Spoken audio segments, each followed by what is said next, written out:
지금 다윗은 사울의 살해 위협을 받아서 도망가는 처지에 있습니다. 아버지 사울이 다윗을 죽이려고 하는지 아닌지 그 의중을 살피기 위해서 불가피하게 본가에 있는 내면제에 참여하기 위해서 다윗이 사울의 사위지 않습니까? 사울의 그 월삭 예배, 월삭 제사에 참여하지 못하게 됐다. 그렇게 이야기를 했을 때 반응이, 첫째 날은 정결법에 의해서 그럴 수도 있겠구나, 사울이 그냥 넘어갔는데, 둘째 날 버럭 화를 내고, 정말 그게 화낼 일이 아니고 본가에서 매년제 연중 행사로 꼭 해야 되는 제사 때문에 참석했는데 자기 월삭에 참석하지 않았다고 하는 이유 때문에 화를 낸 것 보니까, 게다가 자기 아들인 요나단을 죽이려고 했던 것을 보니까 사울이 다윗을 죽이려고 하는 살해 의도가 분명하게 드러났지요. 그래서 화살을 쏘기로 해가지고 약속한 것처럼 쏘고, 그리고 화살 심부름하는 아이를 다시 먼저 돌려보내고 요나단과 다윗이 만나가지고 그 찰떡궁합 친구들이 만나가지고 헤어지자니 하나는 도망자 신세가 되어야 하고 그 도망자를 떠나보내야 되는 절친은 얼마나 마음이 찢어졌겠습니까? 그러니까 다윗과 요나단이 그 서로 뜨거운 눈물을 흘리고 다윗이 더 심히 통곡하면서 헤어지게 돼서 도망길에 오릅니다. 도망길에 올라서 간 곳이 어디였느냐? 그러면 놉이라고 하는 땅에 가게 됩니다. 놉은 예루살렘에서 그다지 멀지 않고요. 제가 지난주에 기브온하고 한 3km 정도 떨어졌다 그랬는데 제가 이렇게 말을 이렇게 잘 잊어버리는 때가 있어요. 기브온이 아니라 기브아죠. 기브아로부터 3km 정도 떨어진 곳에 있으니까 예루살렘하고 가까운 곳이에요. 그곳으로 도망갔는데 거기가 어디냐 그러면 아히멜렉이라고 하는 제사장이 머물고 있는 곳입니다. 이 아히멜렉에게 찾아가가지고 도움을 요청하는 거예요. 내가 이제 쫓기는 몸이 되었는데 먹을 것도 없고 수중에 가진 것 다 바닥이 났고 나하고 동행한 소수의 몇몇 아이들을 걔네들까지도 굶길 처지가 되었으니 어떡한단 말입니까? 이렇게 솔직하게 얘기했으면 좋은데 자기 신분을 속이면서 신분을 속인 건 아니죠. 자기 처지가 사실 도망자 신세인데 사울에게 특수한 명령을 부과받아가지고 자기는 지금 그런 수행 중에 있기 때문에 사람들을 데리고 오지 못했는데 여하튼 먹을 것이 좀 필요합니다. 그렇게 이야기를 합니다. 먹을 것이 없게 됐어요. 허기진 상태, 매우 절박했던 상황이었습니다. 그러니까 뭐라도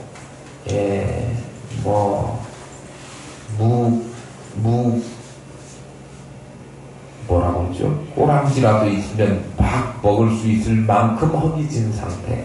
게다가 사울이 언제 쫓아와서 자기를 죽이려고 할지 모르는 아주 심리적으로 불안한 상태였습니다. 우리도 살다 보면 그런 때가 있지 않습니까? 정말 그런 때가 있어요. 그런데 그런 절박한 상황이 되어서 찾아간 곳이 그래도 하나님의 말씀을 맡은 하나님께 제사하는 제사장 아히멜렉에게 찾아가요. 아히멜렉에게 찾아가가지고 제발 먹을 것 좀 주십시오. 3절 말씀입니다. 이제 당신의 수중에 무엇이 있나이까? 떡 5덩이나 무엇이나 있는 대로 내 손에 주소서 하니 그랬습니다. 자기 혼자 먹기에 떡 5덩어리는 너무 많고 큰 군대 1000명이 먹기에는 너무 부족하고, 그런데 가만히 보면 자기를 수행하고 있는 소수의 사람, 2절 말씀 우리 지난주에 살펴보았지만 거기에 보면 몇 명을 데리고 와서 아히멜렉이 갈 때는 자기 혼자 나갔지만 몇 명을 약속한 장소에 머무르게 하고 갔었던 것을 알 수 있습니다. 그러니까 소수의 인원들 먹을 만큼의 떡을 아히멜렉 제사장에게 요구하는 거예요. 떡이 있으면 떡 5덩이쯤 되는 만큼 주시면 좋겠고, 아니면 무엇이라도 식당에 가지고 제일 어려운 것 음식이 아무거나인데 무엇이라도 뭐든지 먹을 수만 있다면 좀 주십시오. 그렇게 요구를 했습니다. 도망하는 처지, 그리고 소수의 일행들과 함께 하고 있고, 혼자 아히멜렉 찾아와서 요기할 수 있을 정도의 음식을 달라고 했는데 아히멜렉이 뭐라고 대답을 했게요? 4절입니다. 제사장이 다윗에게 대답하여 이르되 보통 떡은 내 수중에 없으나 거룩한 떡은 있나니 그 소년들이 여자를 가까이만 하지 아니하였으면 주리라 하는지라. 보통 떡이라고 표현이 돼 있죠. 그리고 거룩한 떡 이렇게 표현이 돼 있는데, 보통 떡은 없어도 거룩한 떡은 있다. 그런 말씀은 종교적인 목적으로 사용한 떡이 아닌 그냥 일반적인 떡, 그것은 내가 현재 가지고 있지 않고 뭐만 가지고 있느냐? 거룩한 떡, 종교적인 목적으로 사용하는 떡, 구별된 떡, 이것은 있다라고 하는 것입니다. 거룩한 떡은 구별해서 여호와의 앞에 받쳐진 진설병을 이야기합니다. 떡병자 써서 진설해 놓은 떡이다. 더 쉽게 이야기하면 진설해 놓은 떡이다. 여호와 앞에 차려놓은 떡이다. 그런 말씀입니다. 진설병에 대한 규례는 레위기서 24장에 나와 있는데, 안식일마다 이스라엘의 12지파를 상징하는 떡을, 그러니까 12개의 떡이겠죠, 여호와 앞에 진설해 놓게 되어 있습니다.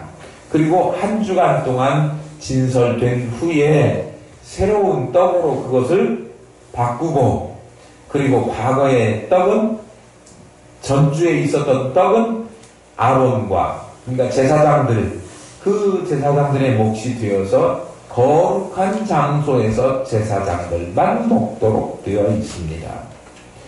일반 떡은 아무나 먹을 수 있지만 여호와 앞에 드려진 떡, 그 떡은 규정에 의하면 제사장들밖에 아무도 다른 사람은 먹을 수가 없었습니다. 그런데 지금 배고파요, 죽을 지경이에요, 심리적으로 매우 불안해서 나는 도망하는 신세예요 라고 이야기를 한 다윗의 말을 들은 제사장 아히멜렉이 뭐라고 이야기했느냐 그러면, 분열을 가까이 하지 않았으면 내가 주겠다, 그렇게 이야기를 했습니다. 진설병은 제사장 외에는 먹지 못하지만 다윗이 제사장이 아님에도 불구하고 당장 먹지 않으면 죽을 수밖에 없는 그런 사람들에게 내가 진설병을 주겠다, 제사장이 아니어도. 그렇지만 단 한 가지 전제 조건이 뭐냐 그러면 성결을 요구합니다. 그 다윗 일행이 그 분열을 가까이 하지 않아서 성결한 상태여야만 이 떡을, 거룩한 떡을 줄 수 있다라고 조건을 달았습니다. 분열을 가까이 하지 않을 것을 성결의 최소한의 조건으로 삼아서 거기에 딱 맞으면 주겠다, 그렇게 한 것인데, 5절 말씀에 보니까 다윗이 제사장에게 대답하여 이르되 우리가 참으로 3일 동안이나 여자를 가까이 하지 아니하였나이다. 내가 떠난 길이 보통 여행이라도 소년들의 그릇이 성결하겠거든 하물며 오늘 그들의 그릇이 성결하지 아니하겠나이까 하매 그랬습니다. 여기 그냥 그릇이라고 아예 그냥 성경에 딱 정해 놓았네요. 은혜를 죽을 수밖에 없는, 먹을 것이 다 떨어져서 죽을 수밖에 없고 쫓기는 그런 상황에서 먹을 것을 구하게 되고, 그러면 생명을 구하게 되죠. 그렇게 목숨을 부지할 수 있는 것은 은혜를 입는 것입니다. 은혜를 입을 수 있기 위해서는 그들에게 뭐가 있어야 되느냐? 그러면 성결, 깨끗함을 담을 수 있는 그릇이 준비되어 있어야 된다. 그렇게 말씀하고 있습니다. 다윗 일행이 성결합니다. 그렇게 대답했지 않습니까? 그리고 떡을 받게 돼요. 그래서 거룩한 떡을 먹게 되었습니다. 죽을 상황에서 진설병 거룩한 떡을 먹게 된 것은 생명을 보존할 수 있는 그런 하나님의 은혜였습니다. 그런데 생각해 보십시오. 거룩한 떡 아무리 있다고 하더라도 본인이 성결하지 못하고 거룩하지 못했다고 하면 그 떡을 바라만 보고 먹을 수 없었을 것입니다.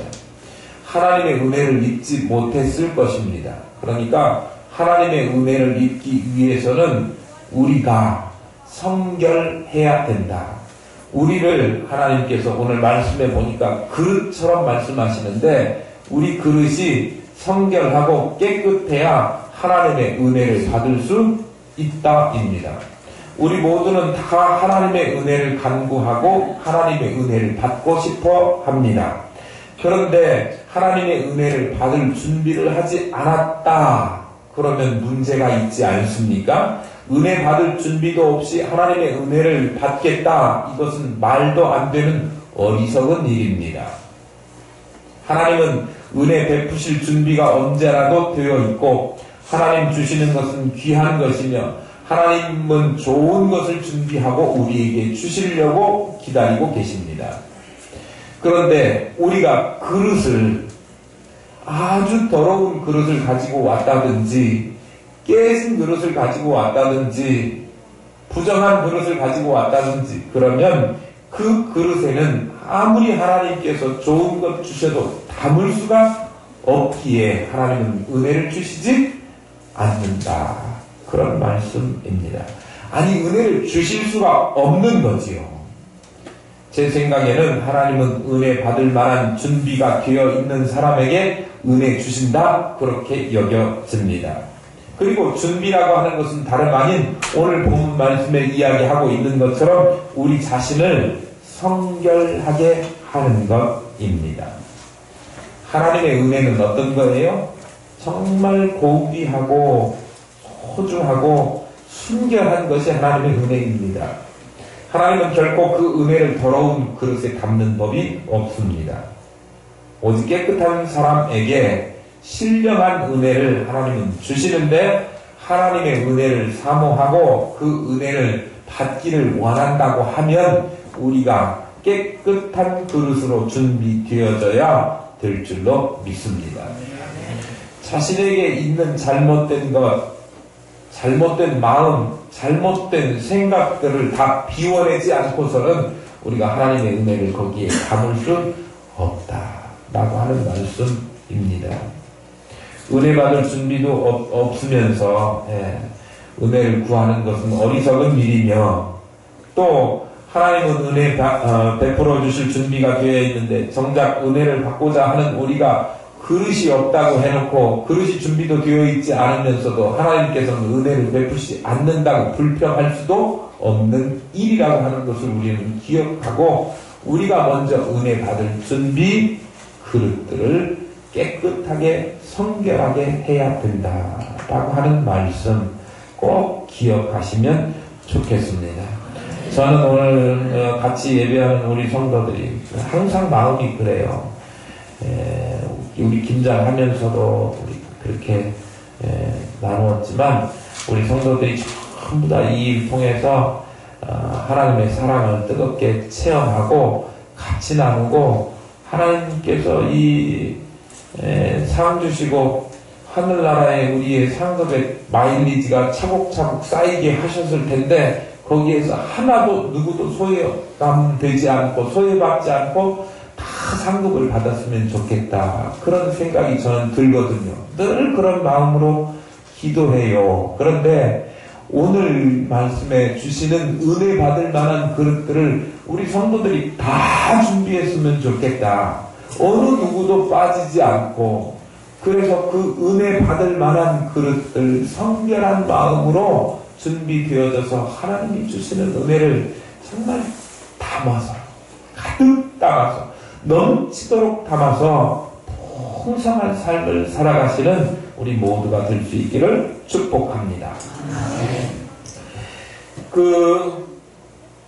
제사장 아히멜렉이 먹을 것을 구하는 다윗의 요청을 듣고 거룩한 떡을 그에게 주었습니다. 6절 한번 보겠습니다. 제사장이 그 거룩한 떡을 주었으니 거기는 진설병 곧 여호와 앞에서 물려낸 떡밖에 없었음이라. 이 떡은 더운 떡을 드리는 날에 물려낸 것이더라. 좋습니다. 거룩한 떡, 성소의 상에 진열해둔 떡 12개의 진설병을 의미하는데 그 떡 중에 아마 다윗이 요구한 만큼 주었을 거예요. 그런데 아까도 말씀드렸지만 율법의 규례에는 이 진설병은 성소에서 거룩한 구별된 제사장들 외에는 먹을 수 없도록 그렇게 정해져 있습니다. 아히멜렉은 제사장 외에 먹을 수 없는 것을 자기가 임의로 누구에게, 제사장이 아닌 사람에게 떡을 주어서 먹게 했습니다. 그러면 이 사실을 보면 아히멜렉은 율법에 기록된 진설병에 관한 규례를 어긴 것이니까 율법을 범한 사람이 되지요. 율법을 어긴 사람입니다. 그러면 율법을 어기면 어떻게 되어야 되지요? 하나님으로부터 징벌을 받아야 됩니다. 그것이 마땅하죠. 하나님의 법을 어겼으면 벌을 받는 게 마땅하지 않습니까? 그러나 아히멜렉은 그 일 때문에 하나님으로부터 징계를 받았다라고 하는 기록을 찾아볼 수 없습니다. 오히려 신약성경 마태복음 12장에 가보면 안식일에 그 밀이삭이 먹었던 제자들의 행동 있지 않습니까? 그 행동을 옹호하시면서 이 성경 말씀을 인용해서 말씀하셔요. 마태복음 12장 3절 4절 말씀 제가 읽어드립니다. 여호와께서 이르시되 다윗이 자기와 그와 그 함께한 자들이 시작할 때에 한 일을 잊지 못하였느냐. 그가 하나님의 전에 들어가서 제사장 외에는 자기나 그 함께한 자들이 먹어서는 안 되는 진설병을 먹지 아니하였느냐. 이거 율법을 어긴 일인데 이 일을 오히려 진설병 먹은 일이 나쁘다 이야기하지 않고 옹호하시는 그런 주님의 발언을 볼 수 있습니다. 아히멜렉이 다윗에게 진설병을 주어서 먹게 한 것에 대해서 아무런 문제도 삼지 않으셨습니다. 그리고 오히려 정당한 것으로 여겨주셨습니다. 또 한술 더 떠서 주님은 뭐라고 말씀하시느냐 그러면 바리새인들에게 야 나는 뭐라고요? 자비를 원하고 제사를 원하지 아니하노라 하신 뜻을 너희가 알았더라면 무죄한 자를 정죄하지 아니하였으리라 그렇게 말씀하십니다. 무슨 말씀이냐 그러면 율법을 글자 그대로 하나님께서 하신 말씀이니까 지키는 것 얼마나 중요하냐. 그런데 그 글자를 아무리 그 율법을 글자 그대로 잘 지킨다고 하더라도 바리새인들처럼 세상 사람들과는 다르게 구별되어 가지고 율법을 지키는 사람으로 자처하면서 그렇게 사는 사람이라고 할지라도 그 행위 이면에 하나님의 마음으로 자비를 행하는 그런 마음이 없으면 아무 소용없고 그 마음이 더욱 중요하다 그렇게 말씀하고 있습니다.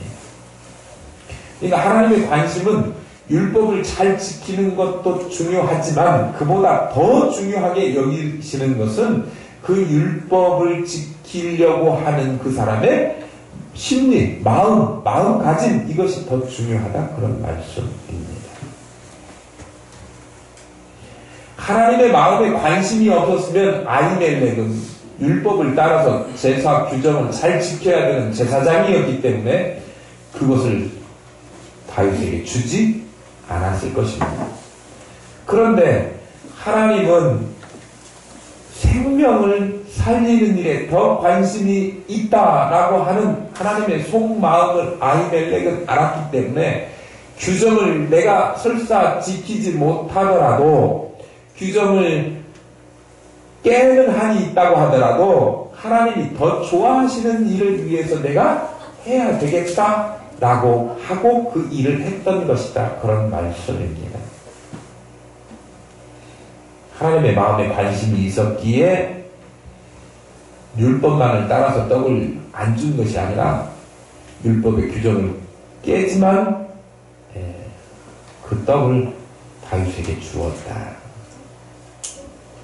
굶주려 있는 그들에게 먹을 것을 주는 것이 하나님의 뜻에 더 합한 것이다 라고 하는 사실을 알았던 것입니다. 무엇보다도 아히멜렉은 긍휼히 여기시는 하나님의 마음을 이해하는 사람이었다. 우리는 하나님의 말씀을 잘 지켜야 된다라고 하면서 글자 하나하나 이거는 이래야 되니까 해야 되는 것, 하지 말아야 되는 것 분명히 선을 정해놓고 그거 한 사람은 잘못한 사람, 안 한 사람은 잘한 사람 이렇게 선 긋기를 좋아합니다. 그래서 주일날 하지 말아야 되는데 한 사람에 대해서는 정죄하고 하지 않은 사람에서는 잘했다고 칭찬해줘요.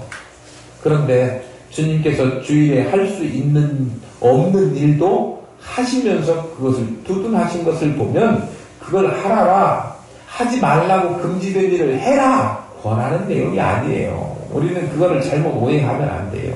무슨 이야기냐 그러면 그 목적이 무엇인가를 분명하게 알아서 하나님이 원하시는 뜻을 행하는 것이 규정을 준수하는 것보다 훨씬 더 중요하다 그렇게 말씀하시는 것, 생명 살리는 것입니다.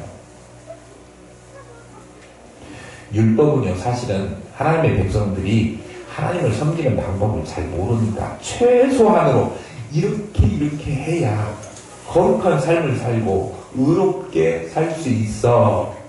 그래서 하나님께서 이 의로운 삶을 살아서 하나님 나라에 이르도록 사람들에게 주신 최소한의 방편이 율법이에요. 그런데 그 율법을 지켜야 최소한 그걸 지켜야 하나님의 의를 이룰 수 있는데 그걸 지키지 못하면 징벌을 받고 의에 이르지 못하고 하나님 나라에 이룰 수 없죠. 그런데 인간이요, 이 율법을 완전하게 다 지킬 수 있는 사람이 아무도 없게 되었어요. 그러면 법을 따라서 다 우리는 죽어야 되는 사람들입니다. 그런데 하나님께서는 그 죽어가는 우리들을 그냥 놓고 볼 수 없어서 생명이 꺼져가는 위기 상황에 막다른 골목 마지막에 처한 우리들을 그냥 놓고 보실 수가 없어서 예수 그리스도를 이 땅에 보내주시고 그가 우리가 우리가 죽어야 될 죄를 대신 받아 그가 형벌을 담당하시고 죽기까지 하셔서 우리를 구원해 주셨어요. 그래서 의롭지 않은 우리들의 의를, 부족한 의를 주님이 죽어주심으로 우리의 의를 채워주셨어요. 우리는 의롭지 않은데 의롭다고 인정받도록 주님께서 해주셨다 그런 말씀이에요. 그래서 율법을 다 지켜서 의롭게 될 수 없는 우리들을 예수 그리스도가 죽으심으로 너무나 우리를 사랑하셔서 생명까지 주실 만큼 사랑하셔서 대신 죽어주셔서 우리의 부족한 의를 채워주셨으니 우리는 율법의 규정을 다 지켜서 도달할 수 없는 그 의의 경지를 주님의 뭘로? 율법 준수가 아니라 사랑을 실천하심으로 생명을 주시기까지 우리를 아끼시고 사랑하심으로 우리가 그 혜택을 입게 되었다. 그러니까 실제적으로 이 이 율법 준수, 아니 율법을 완전하게 하나님의 의도대로 의에 이르는 단계까지 만들어주신 분은 예수 그리스도. 그분이 사랑하셔서 부족한 의에 이르는 부분을, 율법 다 지켜서 행할 수 없는 부분을 자신이 죽어서 죽기까지 사랑하셔서 그걸 채워주신 하나님의 은혜를 우리에게 주셨으니, 진정한 율법의 완성은 예수 그리스도, 그리고 예수 그리스도의 사랑이 진정한 율법의 완성입니다. 그러니 우리는 형제들이 뭘 잘못하고 잘하는 것 따져가지고 너 이것 잘못했어, 저것 잘못했어 지적하면서 하는 것이 아니라, 부족한 부분을 내가 사랑으로 감싸주고 채워주고 용서하고 품어주는 것이 그리스도가 주신 율법을 완전하게 만들고 건강하게 만들고 생명을 주고 살리는 일이다. 오늘 우리는 알아야 된다. 그런 말씀입니다. 어떤 규정을 잣대를 들여대가지고 하나씩 이야기하면 우리 중에 여기서 살아남을 사람이 아무도 없어요. 그런데 주님은 그럼에도 불구하고 우리를 위해서 이 땅에 오셔서 자기 목숨을 버리셨어요. 우리는 주님 닮아가겠다 그러지만 다른 사람 정죄하는데 바빴고, 다른 사람 눈에 있는 들보 먼지 발견하기에 바빴고, 흉업을 잡기에 바빴지 않습니까?